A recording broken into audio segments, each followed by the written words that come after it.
श्लोकार्धमथित साई जे कथित ते परिसा इतरही भक्त चकोरगण साई मुखचंद्र अनुलक्षून करावया अमृतकण सेवन आपसरूनी आस्थित म्हणती नाना तृतीय चरण पुनश्च लक्षात घेई पूर्ण ज्ञान शब्दा मागील जाण अवग्रह आण अर्थास हे मी काय वदे विपरीत अर्थाचा काय करीतो अनर्थ असत्य काय पूर्वील भाष्यार्थ ऐसे ही निरर्थ नामानी ज्ञानी आणि तत्वदर्शी ज्ञान उपदेशिती ऐसे जे म्हणसी तेथे अज्ञान पद जै घेसी यथार्थ घेसील प्रबोध ज्ञान नव्हे बोलाचा विषय कैसे होईल ते उपदेश म्हणून ज्ञान शब्दाचा विपर्यय करी मग प्रत्यय अनुभवी परिसिला तुझा ज्ञान पदार्थ अज्ञान घेता काय रे वेचत अज्ञान वाणीचा विषय होत ज्ञान हे शब्दातीत स्वये वार वेष्टी गर्भासी अथवा मल आदर्शासी विभूती आच्छादी वन्हीसी तैसेच ज्ञानासी अज्ञान अज्ञानाने आवृत्त ज्ञान केले या गीती भगवंते कथन एतदर्थ होता अज्ञान निरसन स्वभावे ज्ञान प्रकाशे ज्ञान हेतो स्वतः सिद्ध शैवालावृत तोयसे शुद्ध हे शैवाल जो सारील प्रबुद्ध तो जल विशुद्ध लाधेल जैसे चंद्र सूर्यांचे ग्रहण ते तो सर्वदा प्रकाशमान राहू केतू आड येऊन आमुचे नयन अवरोधिती चंद्र सूर्या नाही बाध हा तो आमुचे दृष्टीस अवरोध तैसे ज्ञान असे निर्बाध स्वयं सिद्ध स्वस्थानी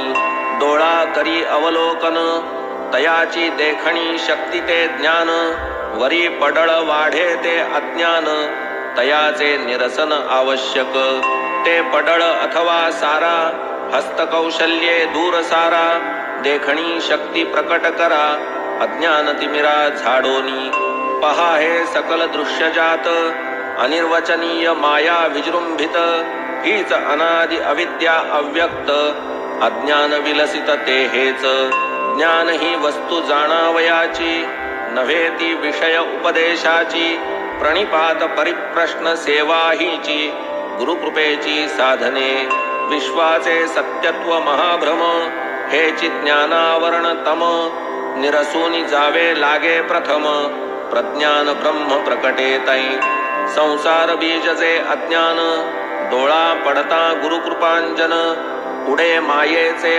आवरण पुरे ते ज्ञान स्वाभाविक ज्ञान हे तो नव्हे साध्य ते तो आधीच स्वयंसिद्ध हे तो आगम निगम प्रसिद्ध अज्ञान हा विरोध ज्ञानाला देवा भक्ताचे भिन्नपण हेच मूळ अज्ञान विलक्षण तया अज्ञानाचे निरसन होताच पूर्ण ज्ञान उरे दोरापोटी सर्पा जनन हे तो शुद्ध स्वरूपा ज्ञान स्वरूप उपदेशे निरसे अज्ञान उरे ते ज्ञान दोराचे कोटी सुवर्णवरी काट काटा पोटी लखलखाट परी तो भावया लागी प्रकट हव्य वाटची आवश्यक माया मूळ देह जनन अदृष्टाधीन देहाचे चलन द्वंद्वे सर्व अदृष्टाधीन देहाभिमान अज्ञान म्हणून जे स्वये निरभिमान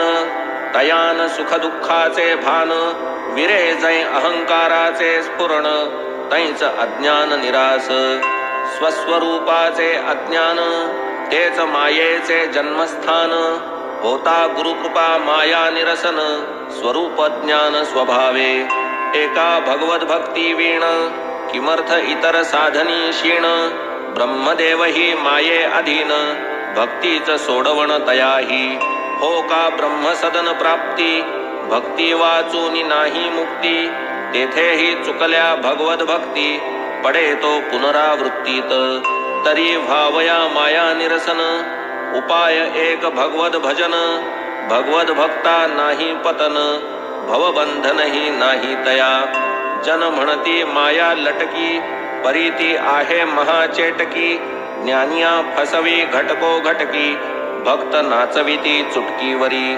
जेथे ठकती ज्ञान संपन्न तेथे टिकती भाविक जन. की ते नित्य हरिचरणी प्रपन्न ज्ञानाभिमान धनज्ञानी. म्हणून भावया माया तरण धरावे एक सद्गुरु चरण. रिघावे तया अनन्य शरण भवभयहरण तात्काळ. अवश्य येणार येवो मरण परीन हरीचे पडो विस्मरण. इंद्रिये आश्रम वर्णाचरण चित्ते हरिचरण चिंतावे.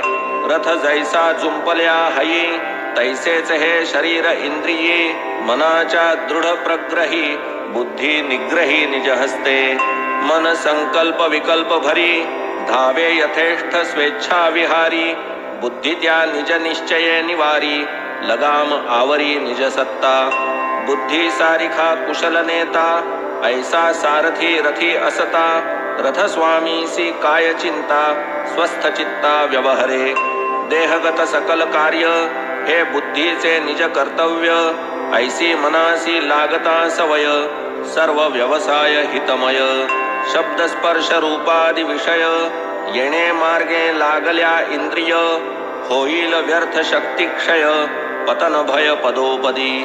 शब्द स्पर्श रूपादिक पंचविषयी जे जे सुख ते ते अंती सकळ असुख परम दुःख अज्ञान. शब्द विषया भुले हरिण अंती वेची आपुला प्राण. स्पर्श विषया सेवी वारण साहे आकर्षण अंकुशे. रूप विषया भुले पतंग जाळून निमे आपुले अंग. मीन भोगी रस विषय भोग मुखे सवेग प्राणास. गंधा लागी होऊनी गुंग कमलकोशी पडे भृंग. एकेका पायी इतुका प्रसंग पाचांचा संघ भयंकर. ही तो स्थावर जलचर पंखी ययांची दुस्थिती देखो देखी. ज्ञाते मानव ही विषयोन्मुखी अज्ञान आणखी ते काय. अज्ञाननाशे विषय विमुख होता होईल उन्मनी हरिख.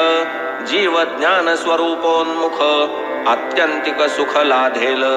चित्ते करा हरिगुरु चिंतन श्रवणे करा चरित्र श्रवण. मने करा ध्यानानुसंधान नामस्मरण जिव्हेने. चरणी हरिगुरु ग्रामागमन घ्राणी तन्निर्माल्या घ्राणन. हस्ती वंदा तयाचे चरण डोळा घ्या दर्शन तयाचे. ऐशाया सकल इंद्रिय वृत्ती तया कारणे लाविता प्रीती. धन्यतया भक्तांची स्थिती भगवत भक्ती काय दुजी. सारांश समूळ अज्ञान खाणा उरे ते ज्ञान सिद्ध जाणा. ऐसे या श्लोकाचे हृद्गत अर्जुना श्रीकृष्ण राणा सुचवी. आधीच नाना विनय संपन्न परिसोनी गोड हे निरूपण. पायी घालून लोटांगण वंदिले चरण दोहाती. मग ते श्रद्धानिष्ठ प्रार्थना करीती दवडा मम अज्ञाना. दंडा माझिया दुरभिमाना यथार्थ शासना करोनी. सात्विकतेची हौस वरीवरी विकल्प अखंड दाटे अंतरी. अपमान साहेना क्षणभरी अज्ञानते तरी काय तुझे. पोटी प्रतिष्ठेची उजरी ध्यानाविर्भाव दावी वरी. काम क्रोध धुमसे भीतरी अज्ञानते तरी काय तुझे. आतूनी सकळ कर्मे नष्ट बाहेर मिरवू ब्रह्मनिष्ठ. आचारहीन विचार भ्रष्ट अज्ञान स्पष्ट काय तुझे. बाबा आपण कृपा घन करोनिया कृपा जल सिंचन. करा हा अज्ञान दावानल शमन होईन मी धन्य इतुकेनी. न लगे मज ज्ञानाची गोठी निरसा माझिया अज्ञान कोटी. ठेवा मजवरी कृपा दृष्टी सुख संतुष्टी तेची मज. साई सप्रेम करुणा घन नानास निमित्ता पुढे करून. तुम्हा आम्हा सकला लागून गीतार्थ प्रवचन हे केले. गीता भगवंताचे वचन म्हणून हे प्रत्यक्ष शास्त्र जाण.